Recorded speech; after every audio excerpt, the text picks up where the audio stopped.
The number one ranked Kansas Jayhawks are set for an early season doubleheader as we start in the shoe top 10 matchup against the Ohio State University, and then we return home to resume the border war against one of our arch rivals, the Missouri Tigers, a team who we strongly dislike, and that is a very nice way of putting it.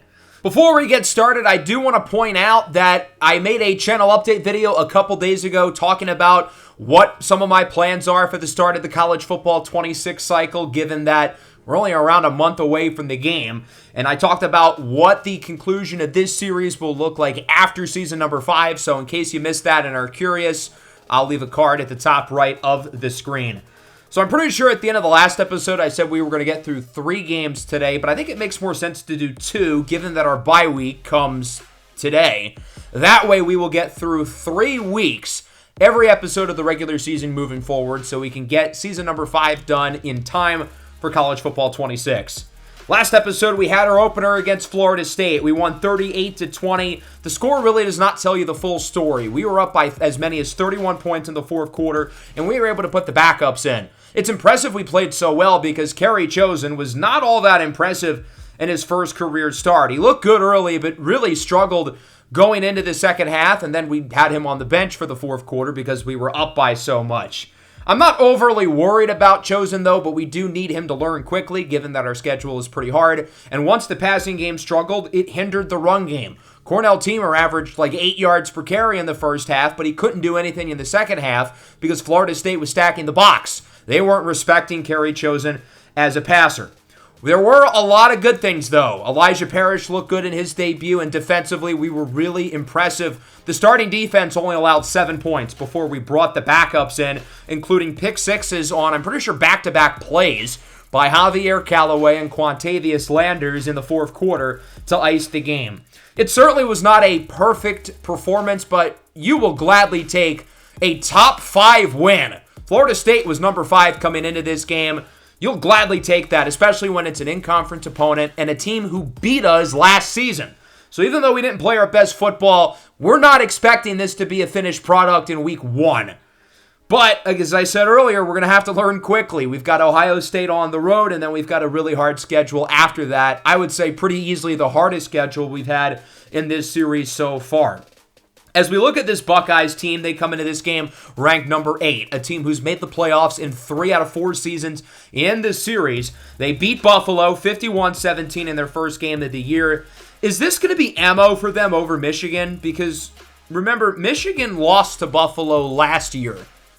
It better not be. Ohio State has not beaten Michigan yet in this series. But they looked awfully good in this game. Julian Sayin throwing for 5 touchdowns, the redshirt senior in his 4th year as a starter. Ohio State does actually play against Michigan this year. They've been ducking them the last couple of years, ever since Michigan ran them out of Pasadena in the Rose Bowl a couple of years ago.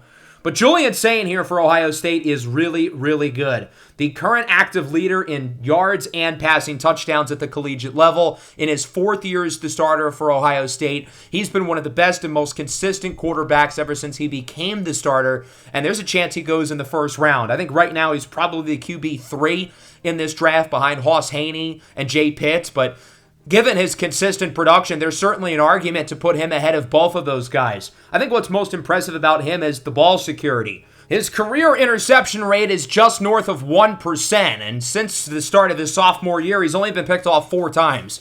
That is remarkable. It certainly doesn't hurt that he has a really good group of skill position players alongside him. Alfonso Patton, the redshirt junior, returns as the starter at running back. They have a good group of receivers, even though everybody here is super small. Zylan Sidarlin, 5'8", Jelani Watkins, 5'10", Pat Flanagan, 5'7". Howie Anthony was their wide receiver 4 last year. He's 5'8". This offense needs a big-bodied target, so what do? They go into the transfer portal and they grab a name who's very familiar to us in tight end Isaiah Lamore. He's been our starting tight end for the last 3 years, and I was strongly caught off guard by his decision to enter the portal. I felt like the grass wasn't always greener, but if there is one spot that's a really good fit for him, it's Ohio State. I mean, you're looking at a guy who's extremely accomplished. He's second amongst active tight ends in terms of catches and yards. He fits a major need on this offense. They obviously needed some size, someone who can go up and get it, and now he's playing with one of the best quarterbacks in the country. Ohio State seems to go after a lot of the guys we like. They have some of our former recruits, including Tim Soto, the 5-star corner Quinn Coatney, who they redshirted last year, Greg Ricks as well, who was one of Isaiah Lamore's former high school teammates at Lee's Summit, and probably a big reason why Lamore chose Ohio State. They're a 91 overall. They're one of the very few teams in college football who has a higher rating than us. And oh, by the way, they had the #1 stadium pulse in the game. As I said earlier, Kerry Chosen is going to have to learn quick, because if he struggles early in this game, I'm a little worried the 100,000 people in this sea of red could rattle him a little bit, and that could ultimately cause problems for us. It's also a homecoming for Kansas head coach Puma Whitlock, a graduate of Ohio State. As the starting quarterback of the Buckeyes, Puma Whitlock won 2 national titles. So even though these Buckeye fans are going to be booing our players very loudly, we know they've got nothing but love for Puma Whitlock, a guy who changed this program significantly for the better. As a sophomore in his first year as a starter, he led Ohio State to a title, defeating Romeo Colochi and the Oklahoma Sooners in the title game. The very next season against Washington, he went back-to-back, defeating a Huskies team led by running back Darwin Juskins, who, of course, later went on to be Puma's teammate in the NFL with the St. Louis Dragons. So Anthony Escalante has this one teed off, and we are underway here in the shoe. Deep kick will be returned out of the end zone with a big hit at around the 10 by Elijah Parrish. As good of a receiver as he is, and boy, he's good, he might be an even better special teamer, and that's exactly how you earn the respect of your teammates as a true freshman, by making plays on special teams and on kickoff duty. Here's Alfonso Patton up the middle, breaking tackles, gets the first down, a quick start for the junior running back, 3 carries, 28 yards. Following play for the Buckeyes, it'll be a play-action fake up the middle. Nice throw and catch into the hands of Jelani Watkins, the LSU transfer, who's able to keep the chains moving for Ohio State. 2nd and 5 now for the Buckeyes. Play action. Sayin up the middle. He's got Isaiah Lamore, who gets it past the 30. I think having a guy in Isaiah Lamore has got to be a big advantage for Ohio State, because he knows the ins and outs of our offense, and I'm sure that'll help their game plan tremendously. Up the middle. What a catch. Diving grab by Zylan Sidarlin, one of the most talented receivers in the country. I think he'd be a surefire first-rounder if he wasn't 5'8". Fake the handoff with a dart in the end zone. It's caught. Jelani Watkins in for a touchdown despite smothering coverage by Jalen Todd. And the Ohio State Buckeyes are quickly on the board. Soma Satele sending plenty of pressure, and Todd had the receiver smothered, but Sayin places it perfectly in the breadbasket to make it 7-0. Here's the Kansas offense led by the chosen one, Kerry Chosen, hoping for a better performance in his second career start with the Stadium Pulse ranked #1. Teamer to the outside. That ball's out. It's a fumble, and it's picked up by Ohio State. Bryce West recovers the fumble, forced away by the All-American cornerback Damian Lemons, who Ohio State got in the transfer portal from our good friends at Kansas State. Like Isaiah Lamore, Lemons is probably very familiar with our team. Maybe not at the level that Lamore is, but being our rival and having played against us 3 times in his career, he knows how to game plan against us. I don't really think that was a fumble, though. We're going to throw the challenge flag.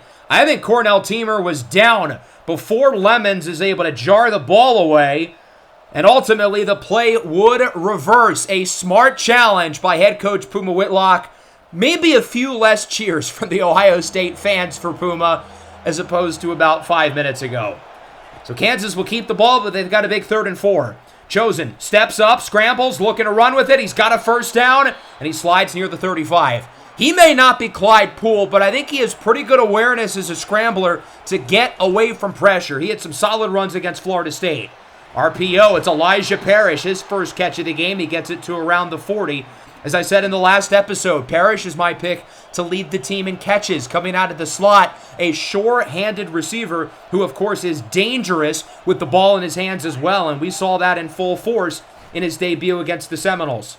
On first down, Chosen rolls out to the right, looking up the middle. He's got his target, Rajon Jones. With a gain of 31, he gets it to around the 10. Jones had a quiet season opener after really developing nicely over the offseason. So if we can get him going, that would be a big deal. Chosen, meanwhile, 4 for 4, 51 yards. He looks really good on this opening drive.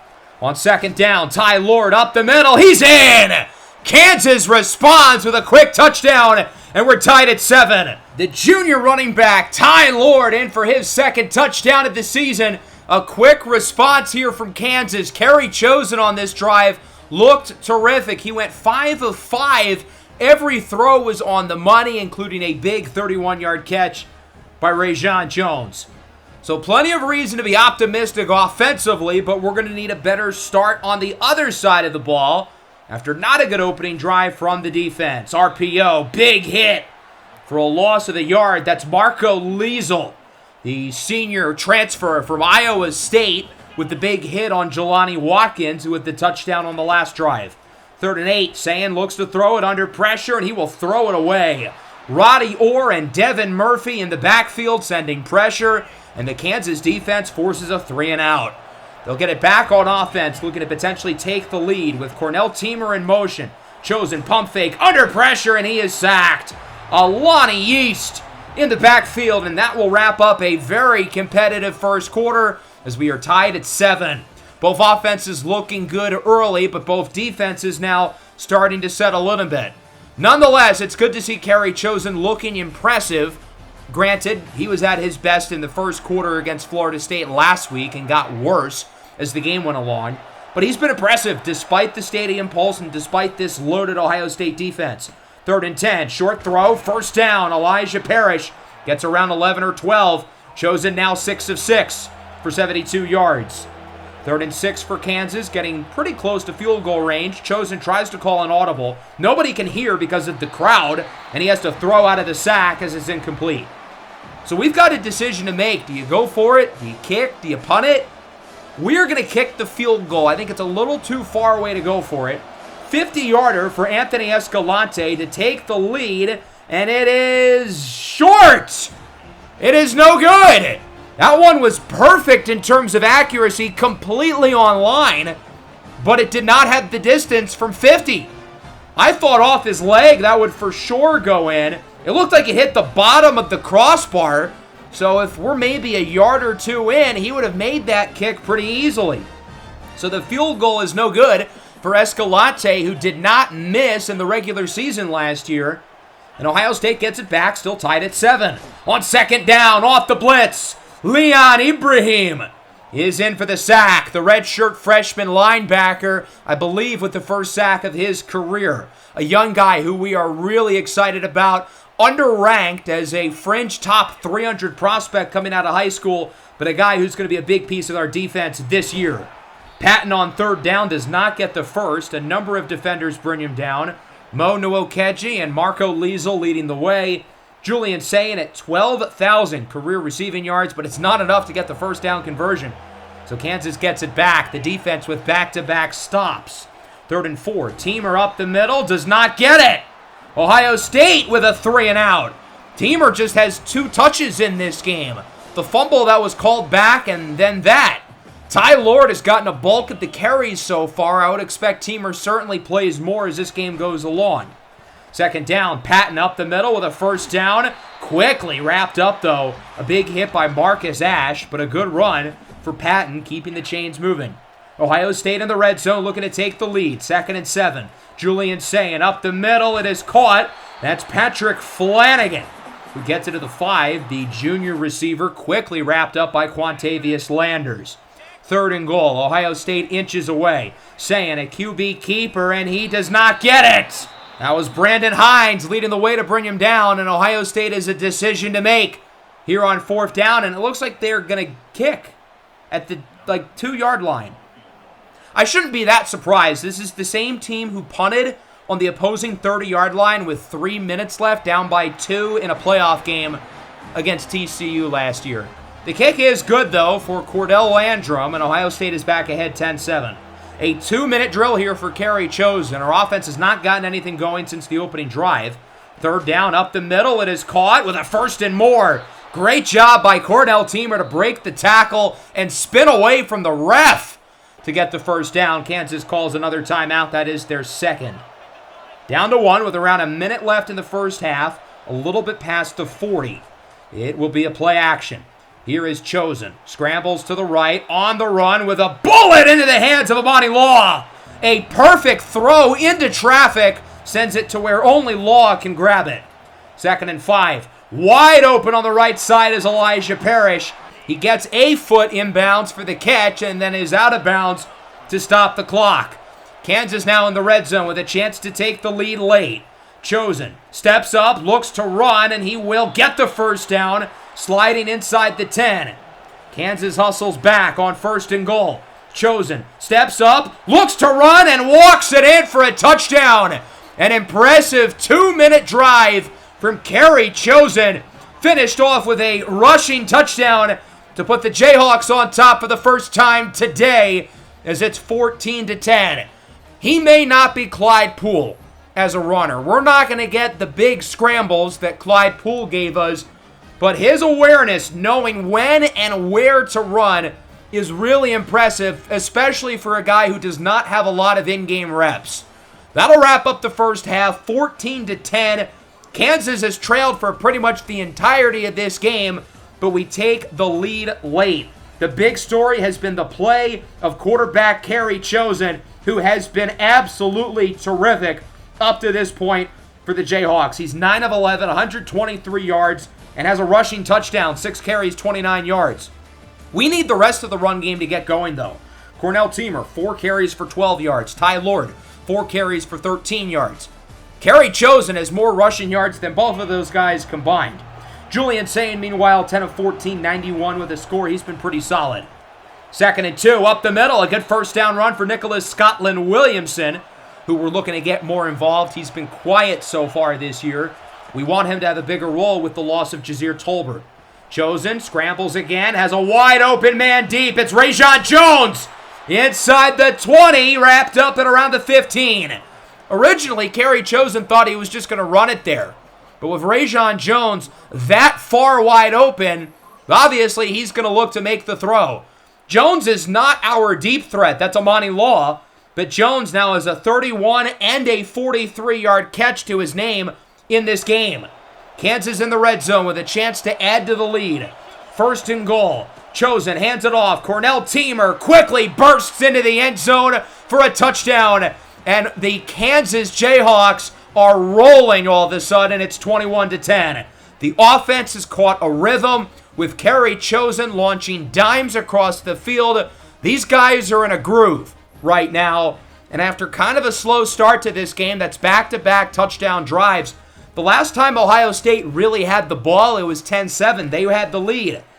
Now it's 21-10. They're down. Isaiah Lamore takes a big shot on 2nd down. Does get around 10, though. Lamore, by the way, now hits the 1,500 receiving yard threshold. That's a pretty big honor. Ironic that it comes against the team where he got like 1,450 of those yards. Big hit on 1st down. Roddy Orr with the TFL bringing down the backup running back, Shaquille Fina, for a loss of 4. 2nd and 14. Sain calls for a switch at the line. Delayed handoff. Fina gets it again, and he is going backwards once more. Soma Satele brings him down. The run defense was not great in the first half, but they've looked good early here in the third.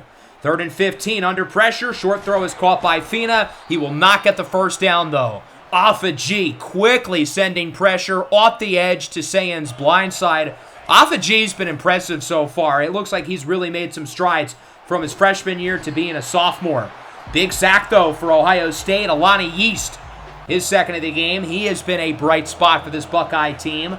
3rd and 14. Chosen looks to throw it under pressure from Yeast. He'll get it to Elijah Parrish, who gains around 7. So the Buckeyes get the stop. Their defense needed one. This team needed something to go their way, and they'll get it back. Kerry Chosen, that was his 12th completion of the game. He's 12 for 14 after going 12 of 24 last week. Isaiah Lamore breaks the tackle from Brandon Hines, and is wrapped up by a couple defenders past the 50. Lamore only had one catch in the first half, but now it seems like he's starting to settle in to this offense. On first down, Sayin up the middle. It is caught. Pat Flanagan breaking tackles. Good play after the catch. Another first down for Ohio State. Flanagan coming off a 7-catch, 167-yard game with 3 touchdowns in the win against Buffalo, as that'll wrap up the third. The top-ranked Jayhawks appear to be in control. We're up 21-10 going into the fourth. The defense has allowed 3 points since the opening drive. We've got to give those guys a big tip of the cap, although they've got to continue to play well. We've still got another 10 minutes left. First down here for Ohio State to start the fourth. Play action. Sayin up the middle. Nice throw and catch. Pat Flanagan really starting to get going now after a slow start as he gets Ohio State in the red zone. Second and goal. Sayin and Patton in the backfield. Sayin keeps it, and he will get nothing. Zach Stokes, the team captain on the defense, brings him down. Ohio State keeps trying these QB runs in the end zone. They're not working. They've done it like 3 times in this game, and it hasn't worked once. When are they going to stop?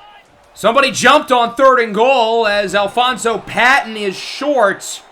Unfortunately, I don't really think it's going to matter because it looked like it was a Jayhawk who was offsides. Santiago Herrera bit the fake from Sayin, and it will remain third and goal from the 1-yard line. Big Shaquille Fina does not get it. And Ohio State's going to kick the field goal again. This might sound crazy, but I don't entirely blame them. Their offense has been basically at the 1-yard line for probably 5 different plays today. They haven't punched it in once. Our goal line defense has been unbelievable, essentially keeping 8 points off the board. This game could be tied if they were able to punch it in, but they haven't been able to. It is a one-score game, though, 21-13. Third and inches. Ty Lord up the middle, gets the first down. Big run for Lord. We're really looking to lean on these backs. Lord and Teamer have played better as the game has gone along. Chosen, though, is sacked on the screen. Nolan Candidate, the sophomore defensive tackle, brings him down, and we are looking at a pivotal 3rd down and 19 for Kansas. Chosen is cold. The stadium pulse is getting to him. Chosen wants it all with a rocket down the field. It's caught!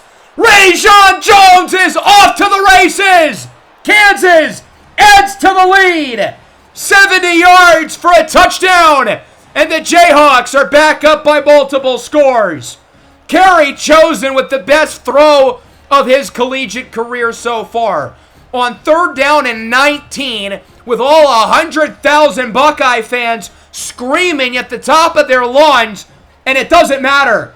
Chosen launches a seed for Rajon Jones. As much as I love Clyde Poole, and there's a lot of things he does better than Chosen, but Clyde Poole is not making that throw. No way. Ohio State back with it. They've got to play catch-up as Isaiah Lamore gets the first down, wrapped up by Javier Callaway, the transfer from Nebraska. I'm sure he's played in this building before. Short throw is caught by Patton, losing yardage. Leon Ibrahim brings him down. It's a loss of about 3 as it's 3rd and 13 for Ohio State. Sayin looks to throw it. Clean pocket, goes short, gets about nothing. Big hit by Jalen Todd on the running back Patton. And here on 4th and 7, I think we're far enough in this game to where Ohio State feels like they've got to go for it. Sayin and Patton in the backfield. Sayin up the middle, intercepted! Jalen Todd picks it off. Just the 5th interception that Sayin, the senior, has thrown since his freshman year. It's hard to really blame him for that one. I mean, it was 4th down. He just kind of had to throw it into traffic, hoping something would stick. So Kansas gets it back. Parrish, first down, coughs it up! And Ohio State gets it back. A quick turnover. Ball does not lie. Forced away by the senior safety, Jashad Presley, and recovered by Damian Lemons, the Kansas State transfer. We are not going to challenge that one. That ball was clearly out. Sayin to start the drive is sacked.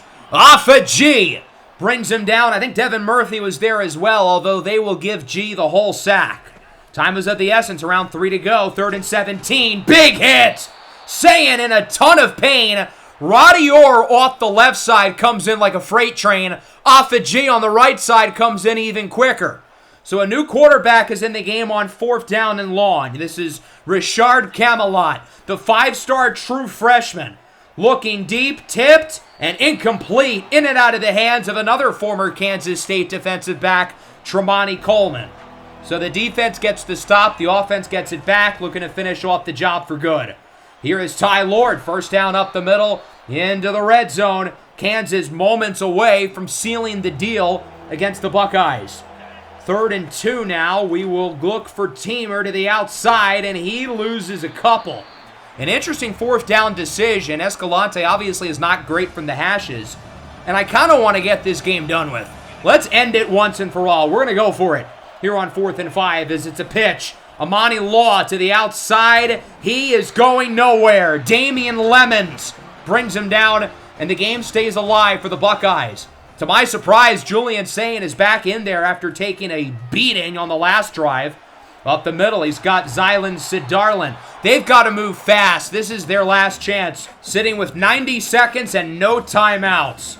On 1st down, Sayin under a ton of pressure, loses the ball and quickly recovers. The freshman, Cornell Abreu with the sack. Sayin injured on the play. They would review and reverse the fumble, so Ohio State would get some yards back, but the sack certainly still counts. So Rashard Camelot is back in the game as he gets it to Pat Flanagan, makes up all the yards and then some from the sack, as it's now 3rd and 3. Camelot, a very physically talented quarterback, takes a shot, wants it all, down the field, wide open is Zylan Sidarlin inside the 10. He got hit as he threw the ball as well. Alpha G has taken over the game in the 4th quarter, sending a ton of pressure. That does not stop Camelot from making the throw. Julian Sayin back in the game as he connects in the end zone for Pat Flanagan. Hold on, this game might not be over. I don't know why they brought Sayin back in. He's taken multiple hits and has gotten injured twice, and Camelot obviously looks good enough to run the offense. Now they've got to get the onside kick, but it is quickly recovered by Brandon Hines. And finally, Kansas is able to finish off the game. We let them stay in it a little bit too long, but a win is a win. You'll certainly take it on the road in Columbus. The number 1 ranked Kansas Jayhawks keep the top spot with a terrific performance from Kerry Chosen. 16 of 19, 251 yards through the air with a passing and rushing touchdown. He was awesome in this game. I said going into it, he was going to have to learn quick with this type of environment, with this good of a defense, and he was fantastic. What was most impressive, though, if we look at his 3 incompletions, 2 of them he was throwing out of the sack. The other one he threw away out of bounds. So technically speaking, he did not miss a single throw through the entire duration of the game, except for when he intentionally got rid of it or was smothered by a defensive lineman. A good win here for Kansas. I feel like the game was not as close as the scores suggest. We were pretty clearly the better team throughout. Chosen, as I mentioned, was absolutely terrific. The biggest takeaway from this game is we got a quarterback. I mean, he was calm and composed under pressure, under a big environment. We ran the ball well in the second half, and I think Chosen was actually really good on the ground. I know the stats don't show it, but if you take out the 3 sacks, he was really efficient as a runner, had some very good scrambles. So even though he averaged 1.7 yards per carry, for those who watch the game closely, you can tell he was a lot better than that. I'm not really sure where this Kyrie Brower carry comes in, though. When would he have had a 7-yard run? I do not remember that at all. Through the air, solid performance from Parrish, although he did have the fumble. Rajon Jones, though, was the star of the show. He was terrific. Amani Law, meanwhile, has not been great through the first couple of weeks of the year. Him and Kerry Chosen have not been able to gel yet. I'm not going to panic yet, but Amani Law has not been very impressive so far. Defensively, another strong showing from the defense. We had a couple bad moments, but for the most part was quite good. The front unit was really solid, especially late. Alpha G in the 4th quarter was a one-man wrecking crew. Roddy Orr made big plays in the 4th as well, and we got to see some of the young guys like Cornell Abreu and Leon Ibrahim make big plays for us. And then Escalante, of course, had the missed kick. As for Ohio State, both quarterbacks played well. I thought Julian Sayin was quite good, and Rashard Camelot had a really nice throw. Ohio State should be excited about this kid, assuming he likely is the starter next year with Sayin gone. Alfonso Patton was good in the first half, did not get it much in the second half. All of their receivers were impressive, including Isaiah Lamore, who had 4 catches for 55 yards. Defensively, I honestly think Ohio State played pretty well. I think the problem was that Kerry Chosen was just so accurate. He was not missing throws, but their pass rush was pretty good. Their run defense was pretty good. Their coverage was not great, but I don't think it was awful. It's not like our receivers were that wide open. It's just that Kerry Chosen was that good. So we're going to simulate the week into week 3. We're going to go over a couple of the notable games across the country quickly. Colorado defeats Florida. We'll get to see the Buffaloes in a couple of weeks, led by junior quarterback Clyde Nicholson, outperforming Philip Guacham, the fellow junior. TCU remains number 2, while Maryland beats Notre Dame in a national championship rematch of a couple of years ago. 5 touchdowns, 55% completion percentage for Christian Martin. That is very on brand. Jay Pitts with a great game, but is unable to lead his team to the win as the Irish start 0-2. Alabama, with their first win of the year, they beat SMU. Gordon Podlesny, I guess, got hurt. Jabari Leal comes in and plays very well, while Sean Pollard throws 2 interceptions and loses to Alabama for the second time in his career, although I guess the first time he was a backup, but still, this would not be the first for him. Of course, we beat Ohio State 28-20. Mississippi State with a close win over Houston. 45-14, good win for Miami. They finally are starting prized quarterback recruit Keon Hokulani. He didn't play very well, but it's been 3 years in a row that they've ended up picking a veteran over him, regularly someone from the transfer portal. He's finally getting his shot as a senior. In the Big 12, Kansas State, duh. What happened, duh? How did you lose to Northern Illinois? Well, the easy answer is their quarterback got picked off 3 times, so that'll happen. Mississippi State nearly loses to Houston. Shout out to the Cougars, keeping it close, I guess. And then across the nation, Oregon over Baylor. Not a great start to the year for the Bears. Virginia Tech, a playoff team from last year, loses to Old Dominion. Yikes. Virginia Tech loses their quarterback, and then everything falls apart. Missouri beats Wyoming. We'll get to see them in a couple of weeks, of course.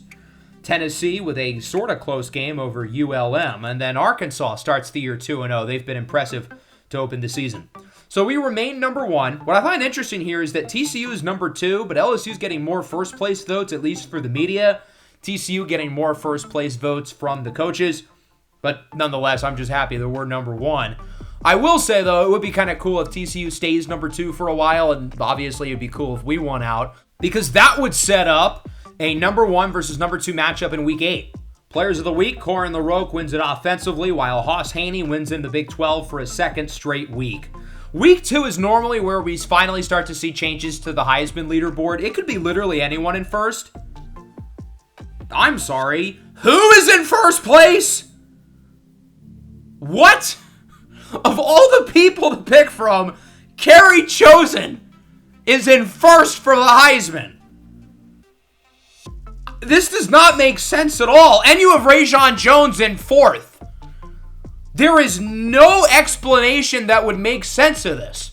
Look at Hoss Haney, for instance, who was in 2nd place for the Heisman last year, has won the Offensive Player in the Week in the Big 12 both weeks. So he's played better than Kerry Chosen both times. How would he not be on the list? I mean, Chosen's numbers are good, but they're not Heisman worthy. Rajon's numbers are solid, but 4 catches in 2 games is definitely not Heisman worthy. Can't say I get it at all, but I'm not complaining either. Since we made it to our bye week, this feels like a good time to go through recruiting. Originally, I was not going to spend a lot of time with recruiting, but I do have a lot of stuff I want to go over, especially because we're covering 3 weeks. We are going to take a few guys off the board. A few of these battles I just don't really see how we can win, especially because some of these guys are busts, and I don't think we're going to go after them super hard. Dante Casey isn't a bust, but there's 4 teams who really want him. I would just rather not go headfirst into that battle right now. So we do have 4 open spots. We're going to look at safety CJ Short, wide receiver Brian Jefferson, running back Teddy Jackson, and then cornerback Charles Brazel. No relations to Chris for what it's worth. I think their names are spelled differently to begin with. We're not going to scout or give these guys scholarships now, though, because we need quite literally all the points that we can get here in weeks 2 and 3 and eventually into week 4. We are going to be able to start to schedule visits soon, but for week 2, there's not really a whole lot to go over. We do want to be strategic with how we go through these battles, but we're going to be going hard into a lot of these players early, especially the 5 stars. Guys like Jimmy Pena and Tua Tagovailoa, we are not going to waste time on. As we simulate through the week, a few guys are narrowing their list down to 5, which is good. That means we can start to schedule visits. Guys like Tyrone Lewis, Santiago Butt, Jimmy Pena, Tua Tagovailoa, Jesus Casas, Emmett Nix. A bunch of really, really good players, especially Pena and Tagovailoa, who we could have come onto campus realistically as soon as possible. So I think the plan is that we're going to start to schedule out our visits for week 4 now. We are going to take Kasim Merrill off the board, though. I do want him, and we are in second place, but we're not going to get him. There's no shot. Oregon is all in, so we're going to replace him with guard Kevin Mendoza. But again, we're not going to start to go after him yet because we need to focus on these guys. We've got more 5 stars than ever before. We've got plenty of 4 stars as well, and these battles are moving quickly, so we cannot fall behind for any of these guys. Luckily, we have a lot of home games coming up. Week 4 against Missouri, Week 5 against Colorado, Week 6 against SMU, Week 8 against TCU. In terms of the guys who I want to come to the campus ASAP, we're going to start with Ramon Hector. His battle is very competitive. He's going to be visiting somewhere in week 6. I want to have him come first. I want to build the lead going into the top 3 to make sure we land him. Same thing for Jimmy Pena and Tua Tagovailoa. We had the edge for both of these guys, but let's keep it rolling. We're going to have both of them come in week 4. All of these defensive players are going to get complimentary visits with each other. And since we're playing Missouri, a rival, that'll give bonus points if we win, but it'll hurt a lot if we lose. For the last visit, I'm going to pick Tyrone Lewis. I mean, for one thing, he's one of my top targets on the board at running back. But I also want to snatch Missouri's chain because they are in second place for him. I would love nothing more than to blow out the Cougars and kill off any chances they have of getting Lewis. As for these guys, we're probably going to have some of them come week 5, but maybe not all of them because there's going to be probably a few more guys who narrow their lists down to 5. So we're going to have to be strategic in terms of who we pick. Let's simulate now into week number 4. More guys are narrowing their list as expected, and luckily we are in first place for most of them. We've done a really good job, I think, so far in this cycle, especially after last year where we finished off on a really sour note. A couple of 5 stars, including Orson Boykin, Evan Apple, and Pat Ivey, who are down to 5. Running back Devon Mays is a big target as well. He is also down to 5. So we've got a lot of guys to choose from for our week 5 visit against Colorado. We're going to start by taking off Santiago Butt. I really want to get him, partly because of the name, but Texas really wants him, and we have a bunch of other running backs on the board. I'm also going to take off Jesus Casas, a 5-star who we're in second place for. He looks like a total monster. He reminds me a lot of Leon Ibrahim coming out of high school.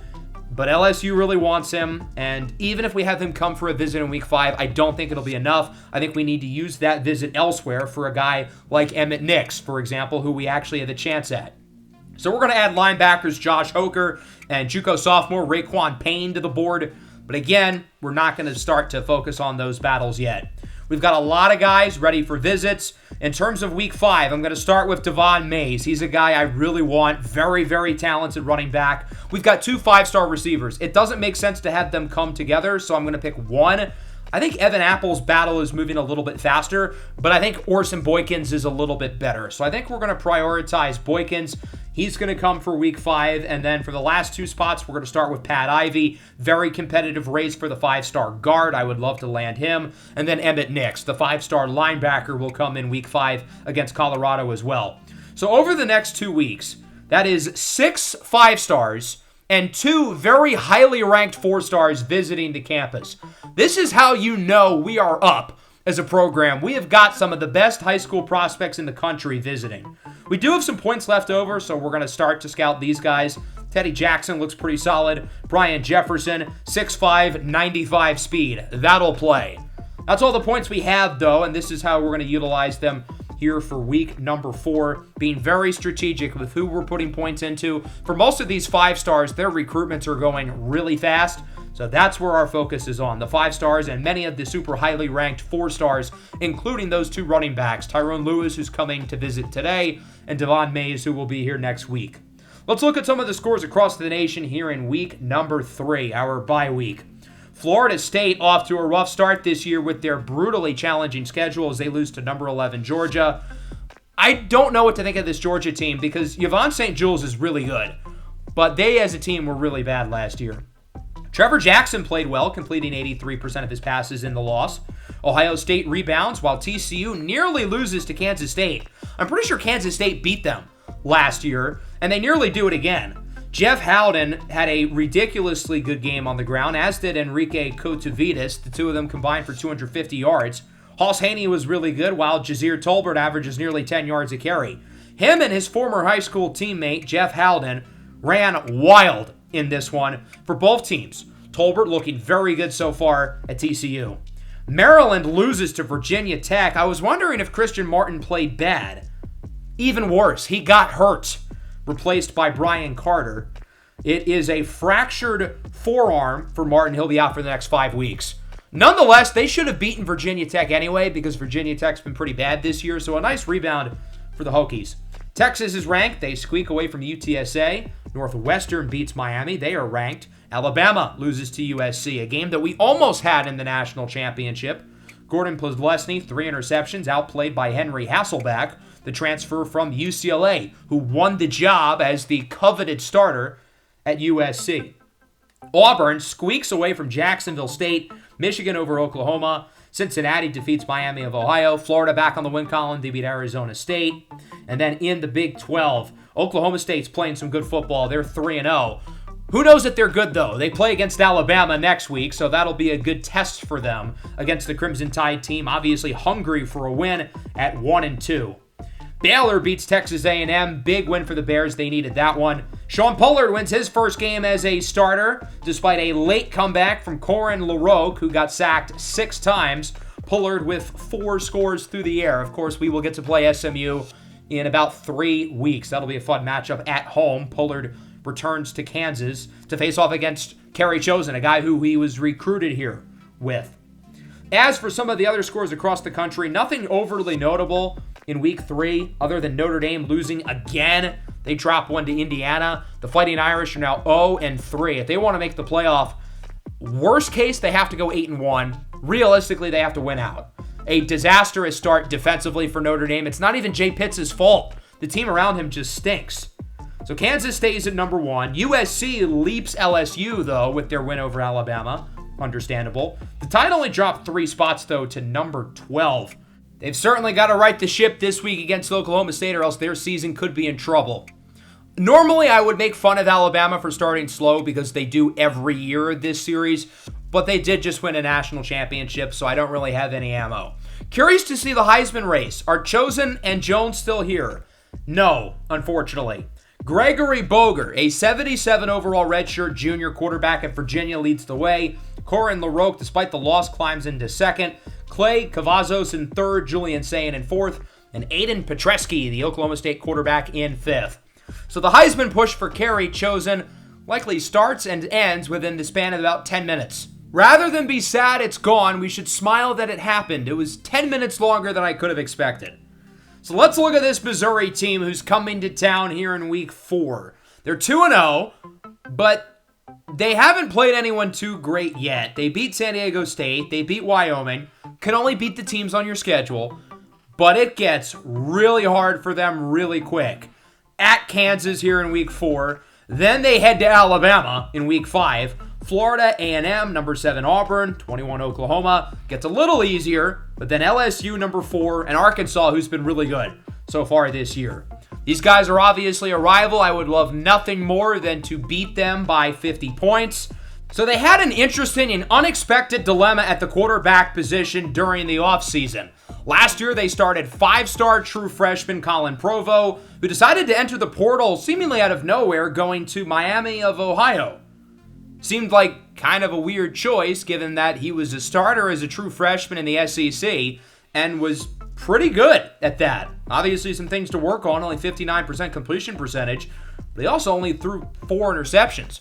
with an elite development trait and obviously being rated highly early on as a 5-star, I thought you were looking at a guy who would eventually go into the NFL. But leaving Missouri after 1 year for a team in the MAC is certainly an odd decision. As for the Tigers, they're going to pivot to redshirt sophomore Deo Chioma. The former 4-star and lefty ends up taking the job over Provo, who they thought they were going to have as their starter for the next 3 years. Chioma had a great debut against San Diego State, but was a little bit worse against Wyoming. Out of the backfield, Parker D'Imperio, one of the best backs in the NFL. He's really good. But there was a point in time I thought Reed Sharp was going to be their long-term starter. He was with us as a true freshman, then transferred to Missouri. Now is at UTEP where he's the starter, but is really struggling, only 2.3 yards per carry. Maybe he's just a total bust. They don't make busts like him anymore. There's always an excuse, whether it's injury or the situation. We need more Johnny Davis-like busts out there, and that might be the case with Reed Sharp, although I'm pulling for him to right the ship. As for Parker D'Imperio, he's really good. The true junior is one of the best backs in the country, and we're in for it as we try to stop him. Deep receiving corps led by another familiar name in redshirt sophomore Clyde Casey. 6'2", 96 speed, a guy who we recruited a couple of years ago. He was in the same recruiting class as guys like Amani Law and Rajon Jones. We were going after him at the same time, and obviously he ended up picking Missouri instead, where he's turned into a good player. The Tigers have a handful of guys on their roster who we've recruited, obviously being from roughly the same geographic area in the United States. So Missouri certainly finds themselves in a weird spot. Yes, they're 2-0. Yes, they have a running back who I think has a good chance of being as high as a first or second round pick this year if all goes well. But Colin Provo transferring out of nowhere certainly killed some of the momentum that it looked like this program was going to have, having a 5-star quarterback. I certainly cannot say I'm upset about that, though. I love nothing more than seeing Kansas State or Missouri lose in this series because I do not like them. Kansas won the last iteration of the border war 2 years ago. Missouri leads the all-time series only by 1, though, so we have a chance to potentially tie it. Kansas starts on offense, coming off the bye week. We'll see if the extra rest will help us out. Here's Teamer up the middle with a first down. Definitely want to get him going. Teamer hasn't been bad so far, but he also hasn't looked like the superstar that I was expecting either. Gets it back on second down. Whoop! Juke move, first down, past the 50. A quick start for Cornell Teamer. Already looking a lot more like the potential first-round pick that I expected with him coming into the year. 2nd and 3, RPO, Elijah Parrish with plenty of space. Not the guy you want to run with in a foot race as he gets it near the 10. A fast start for the Kansas offense as they look to strike first here in the red zone and take the early lead. Now from the 13, Chosen will throw it on first down. He goes short. Dorian Pepper breaking tackles, and he is in for a score. Dorian Pepper gets us started here in the border war as Kansas leads 7-0. So the offense marches right down the field and is in for an early touchdown as Missouri will get it for the first time today. I'm disappointed that we never got to play against Colin Provo. When I saw he committed to Missouri, I was excited to face off and hopefully beat him multiple times, but that'll never happen. Instead, it'll be Deo Chioma, the southpaw slinger, in at quarterback as D'Imperio loses yardage off a G. Flying into the backfield, he has been impressive this year coming off the edge. 2nd and 12 now for Missouri. Chioma looks to throw it. He has D'Imperio open. Leon Ibrahim misread the play. I think he thought there would be another defender in the area in zone, and unfortunately he ends up losing a step early. D'Imperio beats him, and he's able to get the first down. It looks like a play action. It's a blitz and a sack. Mo Nuokeji in the backfield, bringing down Chioma. The two of them exchanging words after the fact. Nuokeji's a very solid blitzer as he's in for his first sack of the year. 3rd and 15 now for the Tigers. Chioma scrambles under pressure, wrapped up again. Off a G. Brings him down. G, I believe, only had 3.5 sacks his entire true freshman year. He has 3.5 sacks already this year. He has doubled his career total in just over 2 games. Kansas back with it. Chosen on the run as a wide open Amani Law. You are not beating him in a foot race. Amani Law takes it to the house And Kansas adds to the lead. It's 14-0 with the LeBron celebration. We have not gotten Amani Law in the end zone yet until now. We've been waiting for him and Kerry Chosen to really be in sync with each other. That's only one play. I don't want to get ahead of myself, but maybe the two of them over the bye week have figured it out, potentially. A launch score of 65 yards for Amani Law and a 14-0 lead for the Jayhawks. Chioma under pressure. Nice throw as he's able to weave through tacklers, and he gets it over to the talented redshirt senior, Davon Carmichael. 3rd and 2. They're going to run it with Quinnen Busby, and he gets nothing. Multiple defenders there to bring him down. He was finished off by Quantavius Landers and Greg Von Oelhoffen. Missouri's going to punt the ball. The interesting decision at the 33-yard line. I cannot say I get this one. It's one thing not to trust your kicker, but it's 4th and 2, not 4th and 12. Grow a pair and go for it. At least it was a pretty good punt, I guess, down at the 7. As Cornell Teamer gets it on 1st down with space. Tries to juke away from the defender. Makes a bad angle late, but he still gets the 1st down, taking Kansas away from safety territory. 2nd and 10. Ty Lord now the running back in the backfield. He gets it. Lord to the right side with a good block. Gets the 1st. Tries to hurdle the defender. He cannot. But a quick start for the ground game on this drive for Kansas. Chosen steps up. Looks to scramble. He cannot get away from pressure.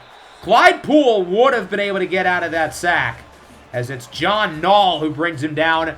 That's really the only bad play we had in the first quarter. Otherwise, a phenomenal start for Kansas. Missouri's had the ball more than us, but they certainly have not been more effective. We're averaging 14 yards a play so far on offense. I've got to say, that's pretty good. 3rd and 2. Chosen looking short. He had Amani Law wide open. That was a horrifically bad read. Kyle Frantz got a hand on it. And we're going to go for it here on 4th and 2. Keeping the offense on the field, it's Nicholas Scotland-Williamson who gets the 1st down. And the bad decision by Chosen not to look for Amani Law, I guess, does not backfire. 2nd and 5, RPO, Elijah Parrish. Juke move, 1st down. Parrish has been really effective with those RPOs. We want to get him the ball in space because he is a weapon. 2nd and 11, now for Kansas. It's a play action for Teamer. Chosen rolls out to the right on the run. This time he's got Amani Law, who gets it to around the 10. Chosen 7 of 10, 142 yards and 2 scores. He's been very solid once again up to this point. 1st and goal. Teamer with it. Boom! Get off my lawn! Cornell Teamer lays down the shoulder, and he is in for a touchdown. Kansas in clear control of this game. It's 21-0. That safety got leveled by Teamer. Deo Chioma on 1st down. Wants it all. He's picked off. Interception for Jalen Todd. Gets a block from Coleman. Todd still up as he will dive down past the 40. 2nd interception in as many weeks for Jalen Todd. And this game is getting ugly fast for Missouri. Although I will say, I may not like Missouri. They have some S-tier uniforms. They don't get talked about enough as having some of the best uniforms in college football, but they really do. The uniforms might be the only thing they have going for them in this game because this is a bloodbath. 2nd and 2, up the middle, 1st down run for Ty Lord. We haven't needed him a lot today. It's been mostly the Cornell Teamer show, but given that we're probably going to run the ball a lot in the second half, we will see plenty of him. We'll see plenty of Nicholas Scotland-Williamson. There he is with a juke move, and then eventually inside the 5 to the 3. I mean, everybody's eating right now on offense. It's the total package. 1st and goal, RPO. Lord keeps it, and he is in. Ty Lord, right before the 2-minute warning, makes it 28-0. Lord has now scored in all 3 weeks so far this year. We'll see what Missouri can do here with the 2-minute drill, just trying to get anything going. They do have the 2-for-1. They have the ball now. They start with the ball in the second half. You know, if they score twice, I guess they would be back in the game. But their offense has not exactly shown the ability to score once, let alone twice. Chioma with a nice throw. That one gets past the 50, actually past the 40, in the hands of Clyde Casey, the talented redshirt sophomore. Off the blitz, another sack. Monu Okeji, his 2nd of the game, as it's now a 3rd and 10. They will make up the yards from the sack, get back to the original line of scrimmage.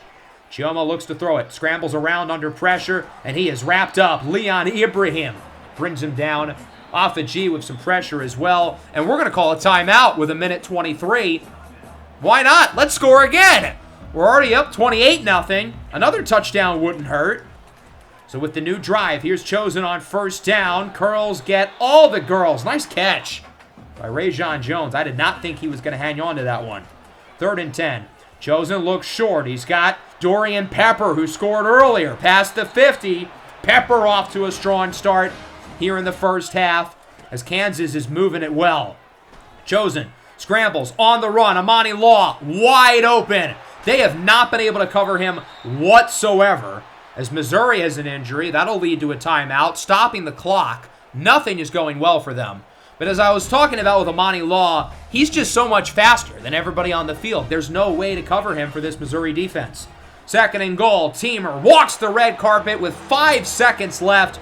We were in no hurry there, letting the clock go, not wanting Missouri to have any time with the ball back.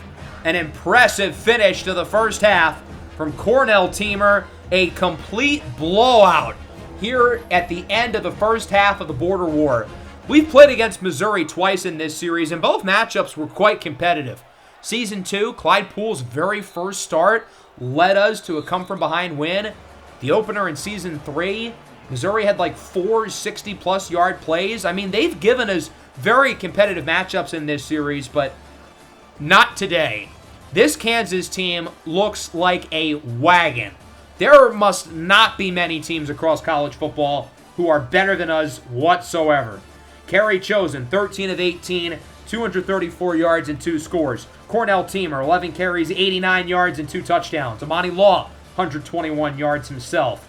It was a perfect first half. We scored a touchdown every time we got the ball, and they did not score whenever they got it. There's nothing to work on. We could not have physically played better, pretty much, if we tried.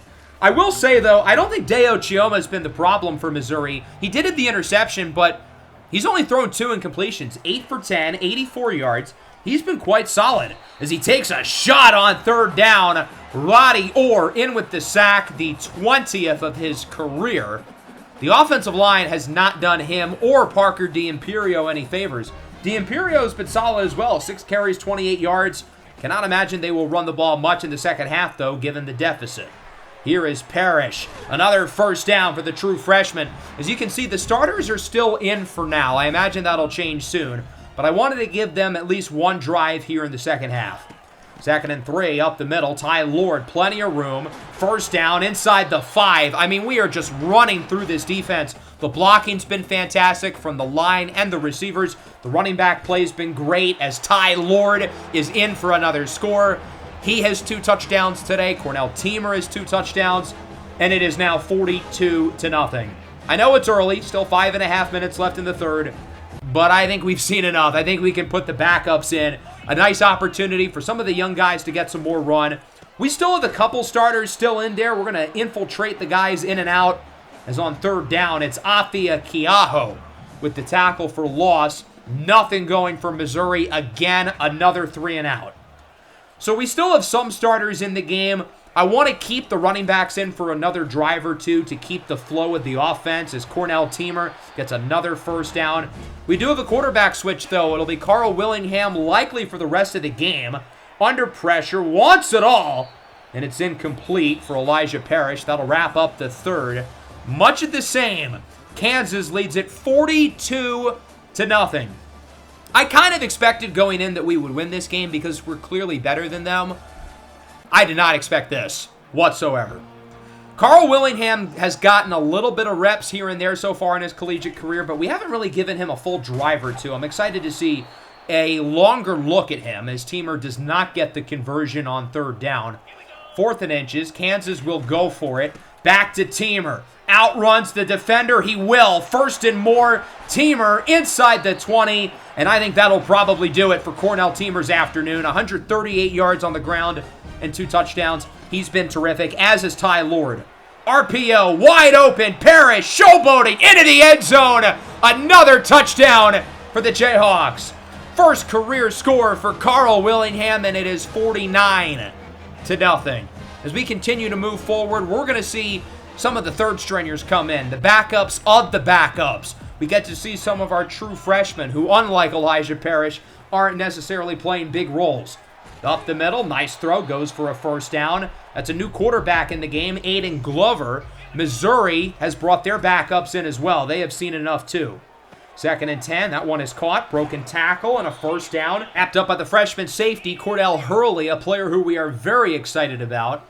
Goes the running back, Jabari O'Keefe with the reception. He gets it back up the middle. O'Keefe with another nice play off the throw by the redshirt senior, Aiden Glover.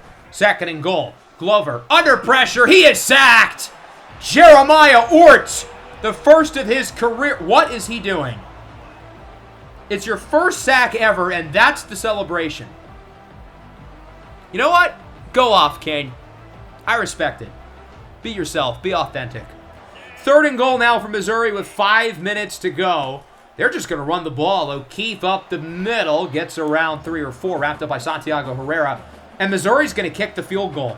We've played a perfect game so far in the sense that we've scored every time we've gotten the ball. And we have not let them score once. But Missouri, rather than go for the touchdown, is going to kill off the perfect game. You know what? I respect it. They're rivals. They're supposed to be petty. I would have done the same thing. 3rd and 8 for Kansas. Willingham on the run. Short throw is caught. Not enough for the first down, though. That's Pierre Wilbon, the redshirt freshman. And we're going to have to punt it for the first time today. Missouri gets it back. Not a lot of time left on the clock. 3rd and 5. Here is Glover. Clean pocket. Wants it all for the end zone. It's intercepted.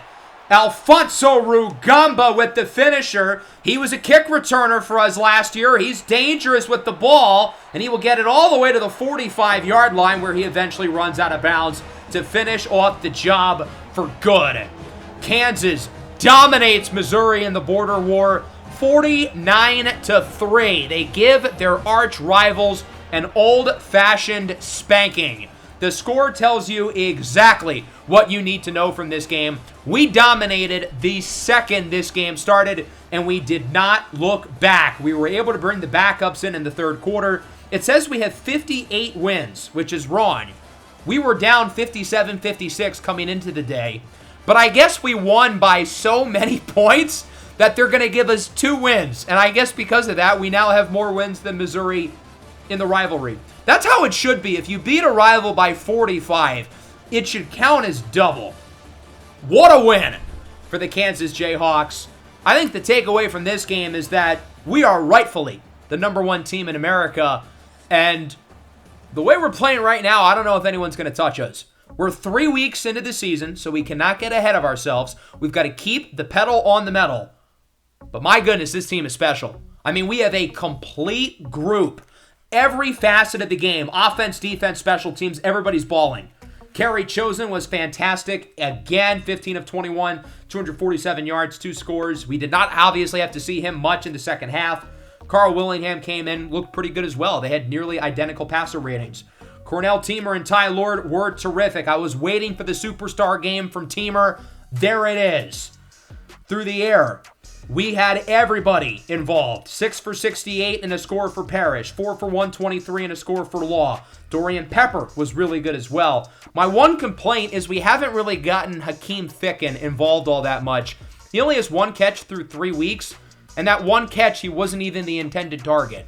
We're definitely going to get him more snaps moving forward because I think he can be a big piece of the offense. Defensively, we were phenomenal. They only scored in garbage time with the backups in. What I find interesting, though, is that both Chioma and Glover each threw the same amount of passes, even though Glover came in with 5 minutes left. Deo Chioma did not throw the ball once in the second half. How does that make sense? He was out there for like 15 minutes. He didn't throw the ball once.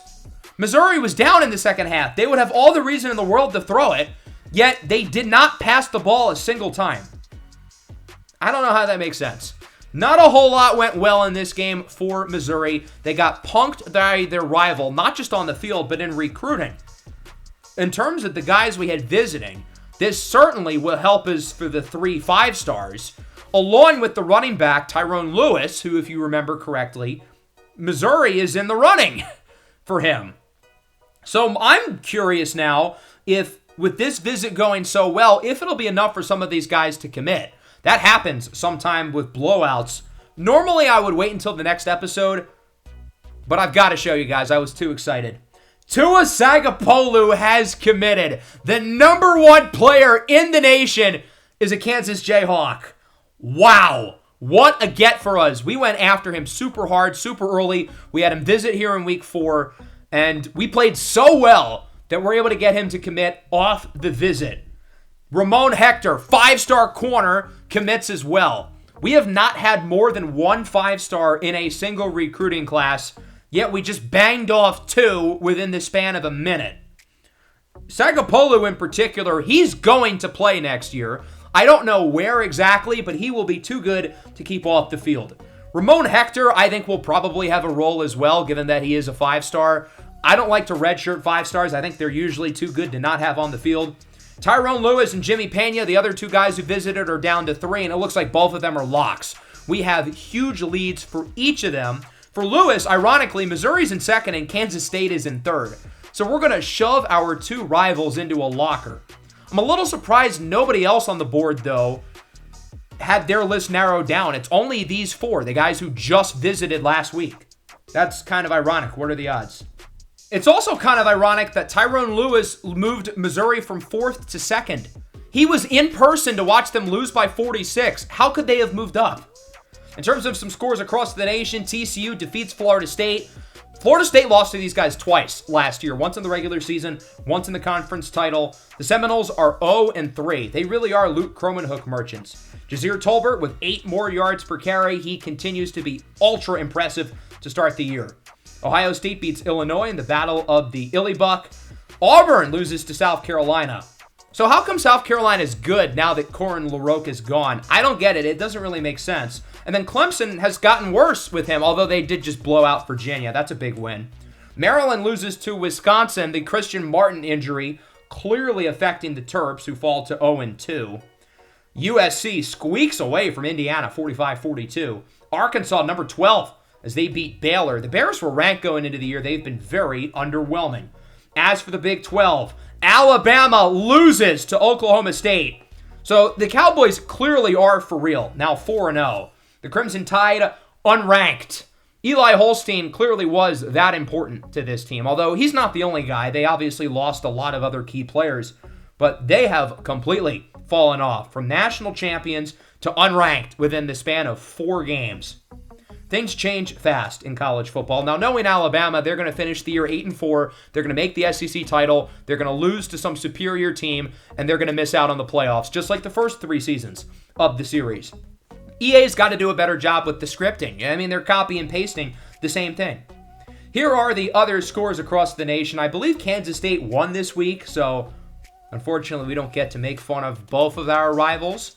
Would have been fun if they both had lost, but you can't win them all. Western Michigan beats Virginia Tech. The Hokies really do stink. How did they beat Maryland, though? That's the one good team they've played against. It does not make sense. Kansas obviously holds on to their number 1 ranking. TCU still number 2. If we both go 3-0 next episode, then we will both be undefeated and probably number 1 versus number 2 for our matchup in week 8. But we still have to win 3 games in a row, and as we look at our schedule in a moment, we have a pretty tough stretch coming up. Let's take a look at your players of the week and the Heisman watch. Will Kerry Chosen be back on the list? Rashard Crook and Lorenzo Verrett win it overall. Tyler Wiley and Dallas Audrick in the Big 12. Unfortunately, no Kerry Chosen, as Jerome Barmore, a redshirt freshman, 71 overall receiver, is in first, passing his quarterback Gregory Boger. I don't know how Virginia has the top 2. They just lost this week to Clemson with Corin LaRocque in 3rd. So the schedule gets tough for our first ever triple header of the series. We started home against Colorado, a really strong team. Remember, they took us to overtime last year. Those guys are good. Then at home against SMU, we get to see Sean Pullard, the new starting quarterback of the Mustangs. And then on the road, number 11 Utah, a rematch of the Season 1 Big 12 title game. Neither team has made it back to the conference title. And then if we win all 3 of those games, which is easier said than done, we could have a number 1 versus number 2 matchup in Week 8 at home against TCU. Hope you guys enjoyed. Make sure to leave a like and subscribe to the channel if you are new. Peace out. Rock Chalk.